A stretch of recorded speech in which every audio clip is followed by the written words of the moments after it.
안녕하십니까. 소통대통의 지광입니다. 자, 그 유명한 작가가 있어, 왓슨 하워라고. 이 사람이 그런 얘기를 했어요. 삶을 도모할 때 언제 어떤 경우라 하더라도 걱정거리가 없는 순간이 없대요. 근데 걱정거리 앞에서 우는 법을 배우지 않으면 나이가 점점 들어갈 때 웃을 일이 전혀 없어질 것이다 이랬어요. 왜냐? 나이가 점점 들어가게 되면요, 그 웃을 일이 점점 죽어갈 일밖에 없으니까, 늙어갈 일밖에 없으니까 웃을 일이 없어진다는 거예요. 제가 꼭 당부드릴게요. 부처님 말씀대로 사세요. 이 왓슨 하워는 일부는 맞고 일부는 맞지 않아요. 이 사람 얘기인데 많이 회자된 얘기입니다. 그런데 나이가 들어서도 얼마든지 즐거울 수 있어요. 어떻게 하면 즐거울까요? 부처님 말씀대로 사는 거예요. 법당에 열심히 나오시는 거예요. 제발 당부드리겠는데 젊어서부터 웃고 나이가 들어서 계속 웃으려면 법당에 열심히 나오는 거예요. 그 친구들하고 이제 남은 인생을 얼마나 부처님 말씀을 잘 실천할 수 있을까? 그리고 내가 이 부처님 말씀을 얼마나 많은 사람들에게 전달하고 그들의 삶을 유쾌하고 즐겁게 할 수 있을 것인가? 그것만 몰두해요. 그게 큰 공덕돼요. 그 우리 능인선은 1인당 평생 1인 100불 100명 포교 이러잖아요. 요즘엔 코로나가 오고 그런 게 옛날 같지 않은데 법당에 안 나오신 분들 나이가 들어서 이제 눈물 흘릴 날이 옵니다. 법당에 다 나오세요. 도로 다 나오시고 제발 당부드리는데 이 벚꽃 대통 보신 분들 주변 절들에 다 나가세요. 부처님 전에 열심히 나가시는 그 길이 웃을 일이 생기는 법입니다. 도반들 만나시고 열심히 기도하시는 거예요. 그러니까 나이가 들면 들수록 어떻게 된다? 점점 걱정수송이가 많아요. 그런 얘기 있죠. 가지 많은 나무에 꽤 똑똑하다. 가지 많은 나무에 바람 잘 날 없다. 아들, 딸들, 손주, 며느리 막 나오면요, 이게 여러 가지가 또 많아요. 과거에 내 아들, 딸이었는데 이제 손주, 며느리 나오게 되면요, 손주들 어디 아프다 그러면 걱정 앞서고요. 네, 아들, 딸들 잘못되는 거 걱정. 과거에 내 잘못했는데 이건 내 잘못 걱정했는데 이제는 네, 어떤 어려움이 온다 하더라도 부처님 말씀은 나를 웃을 수 있게 하는 그런 원동력, 동력이 됩니다. 그러니까 정말로 자꾸만 웃어버릇하면, 네, 그러니까 제가 그런 얘기 하잖아요. 하나 마지막으로 말씀드리고 질문 받겠는데, 사람이 꽃보다 아름다워. 꽃은 네, 자기가 죽을 때까지 계속 웃습니다. 환한 얼굴을, 환한 미소를 띠고 일로 와 일로 와 일로 와 불러. 누굴 불러? 아름다운 향기, 이 꽃의 잎에서 나오는 그 빛, 색깔, 그리고 향기, 이거는 뭐냐면 벌과 나비의 더듬이의 체크가 돼가지고 더듬이 안테나거든요. 일로 와, 꿀 줄게 꿀 줄게. 일로 와. 제가 항상 얘기하잖아요. 꽃은 꿀을 먹는다 안 먹는다? 자기가 안 먹어요. 그리고 뭐다 벌과 나비에게 주는. 그러니까 자기 씨를 맺잖아요. 또 그래 안 그래요? 번창하는 거예요. 사람이 꽃보다 아름다워 이러잖아요. 환히 미소를 지시고 그 다음에 아름다운 향기, 제가 얘기했죠. 개향, 정향, 해향, 해탈향, 해탈지향. 이것도 법당에 열심히 나오면 아름다운 향기를 뿜는 거예요. 그 많은 사람의 꿀을 주는 건 부처님 말씀을 자꾸만 줘요. 그럼 나도 번창하고 많은 사람도 번창하는 거예요. 아시겠죠? 자, 지금 받겠습니다. 네. 근스님 안녕하세요. 양진덕성입니다. 가끔 상대로 인해 기분이 안 좋아도 좋은 말로 꾸며서 말할 때가 있습니다. 좋은 말로 말해서 상대방이 기분이 상하지 않았다면 생각은 좀 나빠도 괜찮은 건가요? 근데 이게 참 중요한 얘기인데요. 우리가 상대방에게 기분을 좋게 하기 위해서 말을 꾸며냈다. 근데 이런 걸 생각하셔야 돼요. 유명한 얘기인데 백장 스님의 유명한 일화입니다. 이건 많이 알려진 얘기니까. 백장회해라고 선가에 아주 훌륭하게 치는 스님이에요. 밤에 잠을 자다가 목이 마른 거예요. 근데 목이 마르니까 백장 큰 스님이니까 옆에 시자가 있을 거 아니에요. 옆에 방에. 근데 자기 시자도 잠을 자고 있잖아요. 그 목이 마르니까 에휴 또 잠을 깨우면 미안하잖아. 그리고 잤어요. 잤는데 뭐냐면 다시 잠자리에 들었는데 조금 있다 보니까 콩콩콩콩 문을 뚫기는 거예요. 왜 그러냐? 그랬더니 시자입니다. 왜 그런데 했더니 큰 스님 조금 전에 어떤 사람을 시켜서 제게 물 떠라고 말씀하지 않았습니까? 그런 적이 없는 거예요. 백장 스님이 무릎을 탁 치는 거예요. 네. 여러분들이 무슨 의미인지 아시는 분 계실 거예요. 백장 스님 같은 큰 스님도 그렇지만 여러분 주변에도 다 절은 도량신장. 우리 도량 주풍신 주공신 하면서 약창이라고 도량신장 나오죠? 네, 큰 스님이 계시면 큰 스님을 옹호하는 도량신장이 있어요. 그러니까 마음을 딱 목마르니까 시자를 깨운 거 같아요. 신장이. 그러니까 백장성이 무릎을 탁 치면서 백장스님이 아차 내가 헛수행을 했구나. 생각도 단속해야 돼요. 잠자는 사람을 깨우지 않겠다고 했는데 생각을 바라다 보니까 신장들은 잠을 안 자잖아요. 네, 내 마음을 간파하는 그런 보이지 않는 존재들이 있어요. 그래서 첫째로 중요한 건 뭐냐면 우리가 생각을 하잖아요. 말을 하면 여기 듣는 사람이 이렇게 듣는 사람도 있어요. 생각을 하면 이 생각은 그냥 생각하는 건데 뭐 나 혼자 생각하는 건데 그게 아니라 나의 생각을 간파하는 보이지 않는 존재들이 있어요.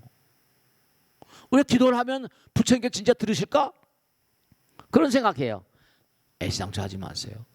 그냥 부처님 신심 가져. 화엄성육에 기도한다? 그러면 신장님께 다 들으실까? 걱정하지 마세요. 도량신장이 있고요. 절에 보면 조왕신이라거나 어디 보면 심지어는 말씀이죠. 중요한 게 장소에만 신장이 있는 거 아니라 우린 시간과 공간 그러잖아요. 공간에만 있는 게 아니라 시간도 혼인 날짜. 심지어 애를 낳을 날짜까지도 잡아달라고 시까지 잡아요. 시간 가운데도 보이지 않는 세계가 지배를 해요.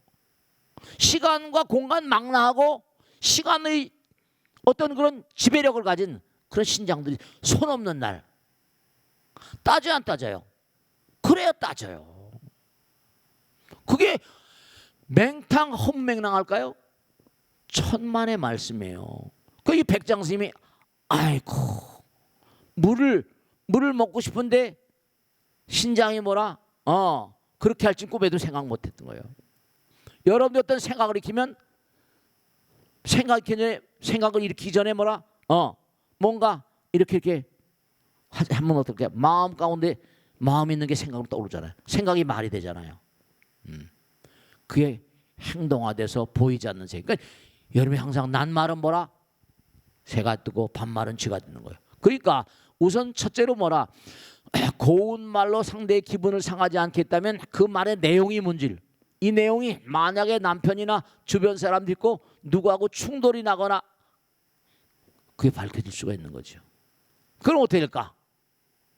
그것도 뭔가 생각해야 될 것이고 또 하나 내가 이 생각을 하면 뭐라 이게 잘못하면 보이지 않는 존재가 오판을 할 수 있다니까요.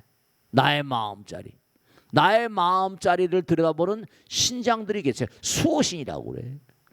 개인마다 다 저승에 가면 저승사자 있는 것처럼 개인마다 다 지금 그러니까 항상 내가 천도제하는 거예요. 그러니까 항상 우리가 중요한 건 뭔가 말뿐만 아니라 마음도 생각도 좋게 써야 됩니다. 마음도 생각도 항상 그 점을 유념하셔야 돼요. 누가 드는 거니? 그러니까 망어중재, 기어중재, 기어가 꾸며대는 거예요. 양설중재, 악구중재 그래요. 자, 다음 줄 맞겠습니다. 다음 줄 맞습니다. 네. 아들이 취직을 해서 돈을 벌기 시작했는데요. 네. 돈을 모으는 것도 중요하지만 쓰는 것도 중요하다는 말을 해주고 싶습니다.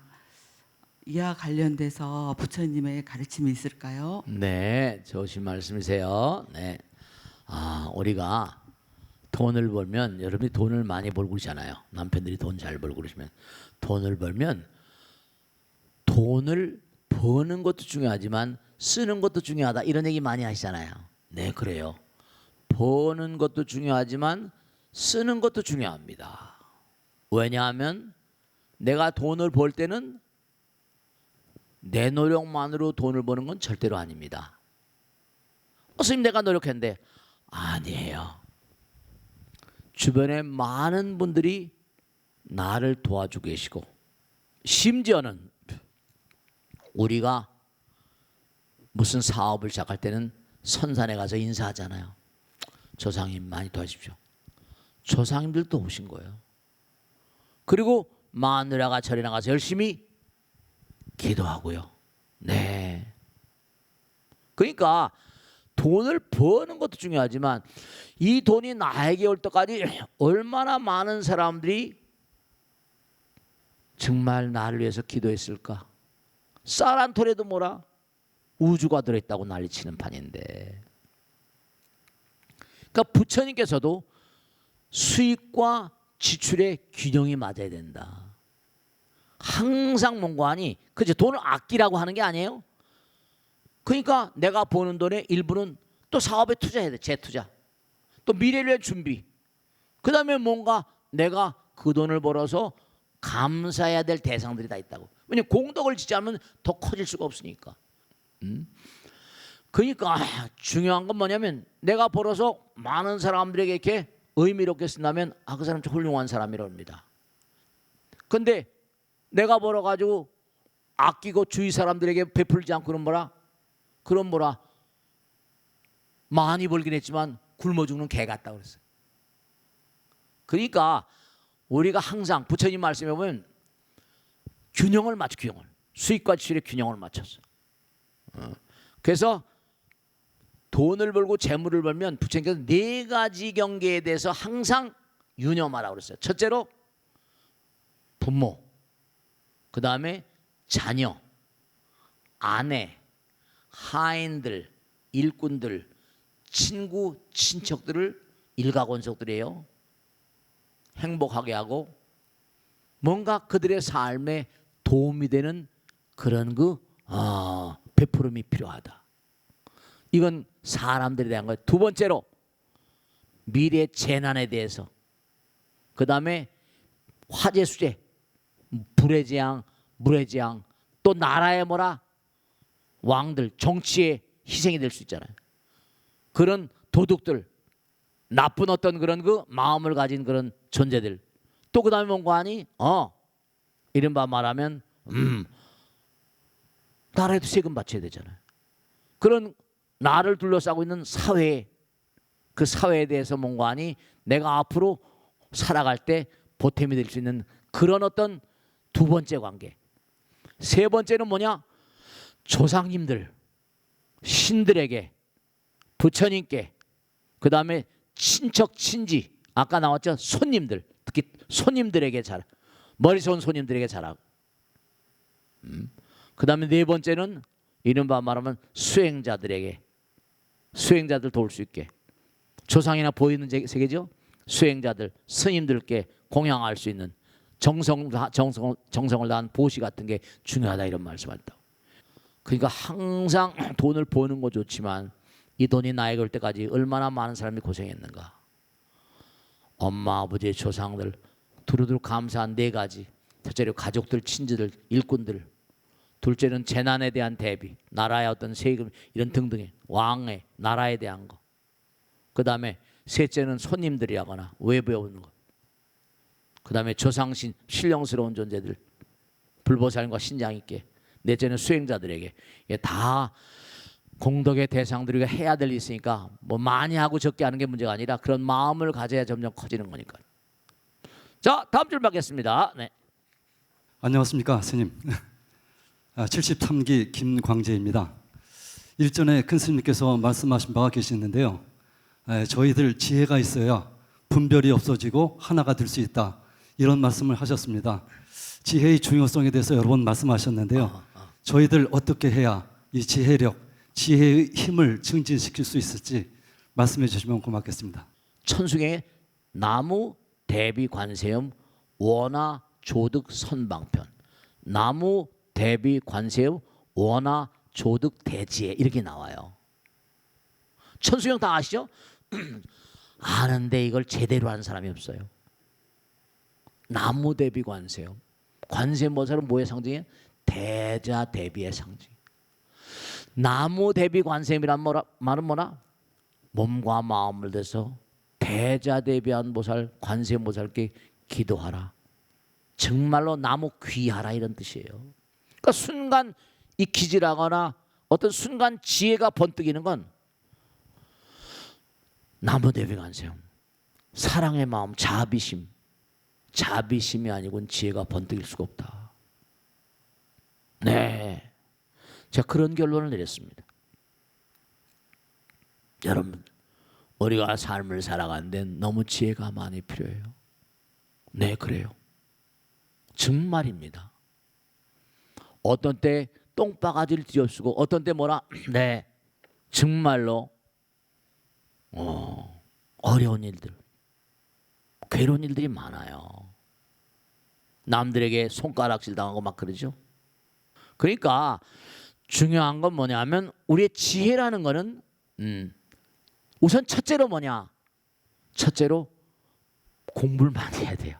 지혜가 나오려면 평상시에 많은 공부. 그래서 불교에 삼해라고 했거든요. 문해 많이 들어야 된다. 많이 공부해야 돼. 문해 그다음에 많이 생각해야 돼. 공부를 자꾸만 하다 보면 생각을 하게 되잖아요. 먼저 미리 준비해 놓는 거예요. 행운이라는 건 스스로 만드는 선물인 것처럼 공부를 많이 해놓고 네 이렇게 문해, 사해, 네 수해, 문사수라 문사수, 문해 사해. 그러니까 자꾸만 듣고 생각하고 기도하고 정진하고 그런 걸 끊임없이 거듭하다 보면 네 마음 가운데 기도하는 마음, 자비로운 마음, 부처님 말씀을 실천하는 마음, 그 순간순간마다 뭐가 이렇게 다 그런 부처님을 신뢰하는 마음이 있으면 부처님과 그러니까 제가 말씀잖아요. 이건 수행해 보면 아는 거예요. 그리고 내 마음을 나보다 더 잘하신 분은 부처님이세요. 그리고 모든 문제의 해결책을 잘 알고 계신 부처님이니까 나는 너희들의 좋은 길 안내자다. 너희 몸과 마음이 아플 때 나는 좋은 의사가 될 것이다 이랬거든요.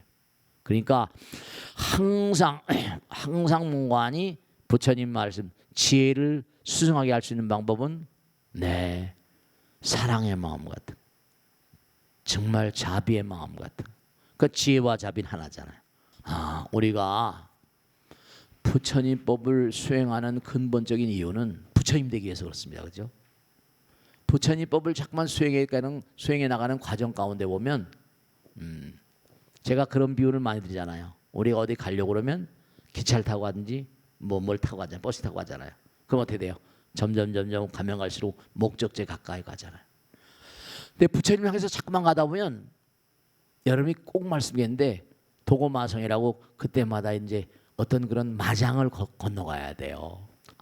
언제가 말씀드린 것처럼 뭐 작두 타는 것처럼 정말로 저승길 가는 것도 그리 없습니다. 좁은 문이에요. 그러니까 고통스럽기가 말도 못하는 경우가 있어요. 근데 사실은 그 길을 건너야지만 그 길을 건너야지만 또 다른 차원의 세계가 열려요. 그러니까 항상 우린 본래 하나였기 때문에 다시 그 길을 가야 돼요. 그러니까 우린 마음 가운데 영혼에 대한 어떤 향심이 있어요. 향상심. 그래서 우리가 삶을 도모하면서 이렇게 공부하고 보고 대통, 소통 대통 계속하는 이유, 또 그 다음에 방송 BBS를 열심히 보고 끊임없이 정진해야만 되는 이유는 나의 마음 가운데 계신 부처님께 뭐라? 한없이 부처님께 한없이 나의 최선을 보여드리는 거예요. 그러면 어떻게 된다? 부처님은 가상히 여기세요. 그러면 그때마다 여러분들의 그릇대로 담아주세요. 그건 제가 체험한 바예요. 그러니까 불교는 무슨 말장난이 아니에요. 그러니까 이건 말을 또 안 할 수가 없으니까 말씀인 건데, 그래서 자꾸만 부처님 말씀대로 살아가다 보면 부족한 인간이 자꾸만 나의 내면 속에 있는 부족함을 자꾸만 알게 되고 자꾸만 자기 자신을 채찍질하게 되고 고통스럽지만 그 어떤 고통에도 흔들리지 않는 그런 내 삶을 살아갈 수 있어요. 저는 이렇게 그래도 이렇게 여러분들 한 분 한 분 만나 뵙고 다 그리고 또 여러분들의 힘으로 이렇게 아름다운 법당도 지을 수 있고 또 이렇게 벚꽃 대통을 통해서 많은 분들을 만나서 또 부처님 말씀을 같이 얘기할 수 있는 이런 시간을 부처님께서 주신 데 대해 너무너무 감사드립니다. 대단히 감사합니다. 함께해 주셔서 정말 고맙습니다. 다음 주에 또 다시 뵙겠습니다. 감사합니다.